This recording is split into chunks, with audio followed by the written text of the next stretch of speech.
Hello বন্ধুরা, আমি দেখো আবারও চলে এসেছি তোমাদের দুষ্টু মিষ্টি বন্ধু। তো দেখো আজকে আমাদের এখানে আশ্রমে চলে এসেছি ফাইনালি। তো দুদিন ধরে আসবো আসবো করে আসা হচ্ছে না, যেহেতু 5 দিনের প্রোগ্রাম হয়ে গেছে, 9 দিনের প্রোগ্রাম আর কদিন বাকি আছে। তো আজকে আমি চলে এসেছি আমাদের এখানে ঝুলনের মেলাতে। তো আশ্রমে এসেছি। আশ্রমে দেখো সবসময়ই আমরা আসি, দেখি, দর্শন করি রাধা মাধবের।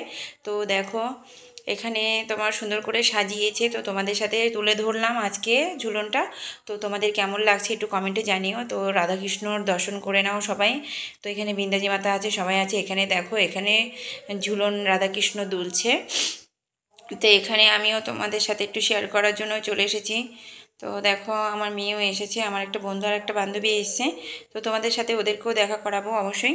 তো দেখো আমি ভালো করে ঘুরে ঘুরে সব কিছু দেখাচ্ছি, সুন্দর করে সাজিয়েছে, আমার তো খুবই ভালো লাগছে। তোমাদের কেমন লাগছে দেখো।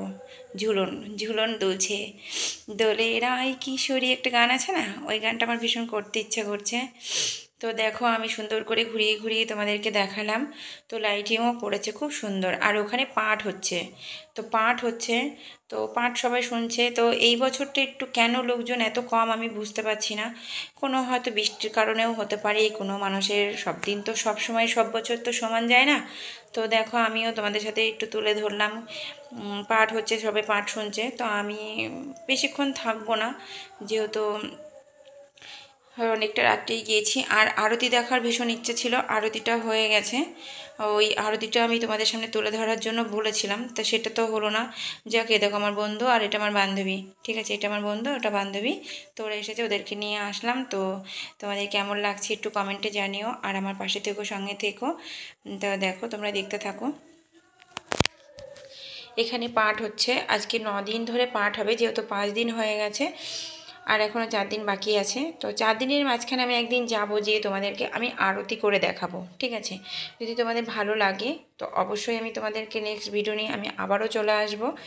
তো ঝুলনটা এবার জন্য একটু কেমন যেন মানুষের মনে শান্তি শান্তি ভাবটা উঠে গেছে, যেহেতু আমাদের দেশে স্বাধীন নেই আমরা, তো আমরা কীভাবে শান্তিতে থাকবো বলো।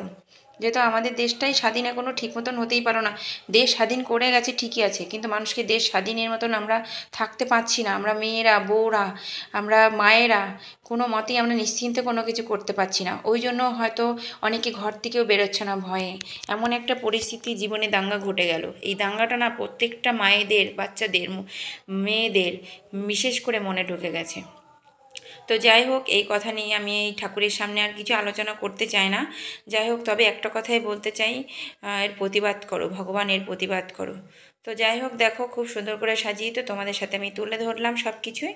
তো এই যে এইখানে কৃষ্ণ ঠাকুরটাকে দোলাতে দোলাতে গোসাইটা কোন দিকে গিয়েছে একটু বলতাম নাড়িয়ে দিতে, যেহেতু এই বছরে দড়ি করেনি, তো দড়ি করলে তো আমরা একটু টানতে পারতাম। যাই হোক, তো চলো দেখো এখানে আমি আবারও তোমাদের, আমি রবি মানে রাধা মাধবকে ছেড়ে আমি সত্যিই যেতে পারছি না। আমি বারবার এনার সামনে আসছি, আর এখানে একটা শান্তি ভাব লাগে আসলে, বিশেষ করে খুবই শান্তি লাগে। শুধু আমি কেন, প্রত্যেকটা মানুষ এখানে আসলে শান্তির একটা আশ্রয়।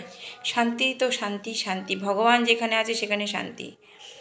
যাই যাই হোক, ভেবেছিলাম লাইভ করব, লাইভ আমি করলাম না, যেহেতু কে কী বলবে কথা বলতে গেলে।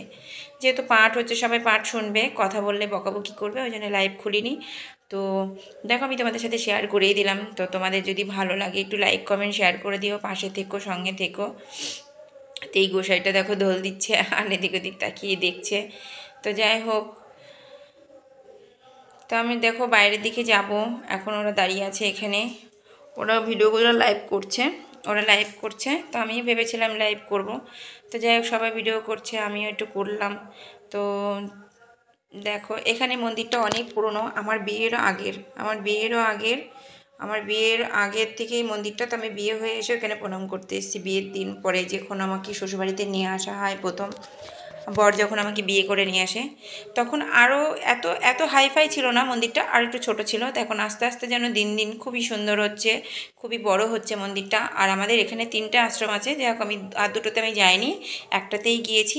ওদিকে আর গেলাম না। যাই হোক, তো একটা দেখেই আমি বাড়ি চলে এসেছি, যেহেতু এটা আমার বাড়ির পাশেই। তো তোমাদের যদি কোনোদিন ভালো লাগে আমার আশ্রমে এসে ঘুরতে এসো, বেড়াতে এসো, ভালো লাগবে। তো আমি দেখো গেটের সামনে, আমি গেট থেকে বেরিয়ে চলে এসেছি, যেহেতু আমরা বাড়ির দিকে একটু বাজারের দিকে যাব। তো এখন একটু ফুচকা খাবো বলে আমরা লাইনে দাঁড়াবো। চলো দেখো, এবার দোকান পাশানো কম, কেন জানি না, বুঝতে পারছি না কেন। আর এবার ঝুলনের এই অবস্থা কেন, সত্যি বুঝতে পারছি না। তো অনেক দোকান বসে, এবার তো দোকানই নেই। যাই হোক, তো দেখো আমরা একটু বাজারেও গিয়েছি, বাজার থেকে ঘুরে এসে ফাইনালি আমি বাড়িতে চলে এসেছি। যেহেতু বাজারেটা আমি দেখাতে পারিনি, বাজারের লোকজন ছিল, যাই হোক বন্ধুবান্ধব ছিল, সবাই ছিল। তো আমি ফাইনালি বাড়িতে এসেছি। আমার ভিডিওটা যদি তোমাদের ভালো লাগে লাইক কমেন্ট শেয়ার করে দিও, পাশে থেকো, সঙ্গে থেকো। তা আজকে আমরা এখানেই শেষ করবো, ভিডিওটা আর বেশি বড় করব না। তো চলো, টাটা, বাই বাই, সবাই ভালো থেকো। নেক্সট ভিডিও নিয়ে আমি আবারও চলে আসবো। তো চলো, সবাই সুস্থ থেকো, টাটা, বাই বাই।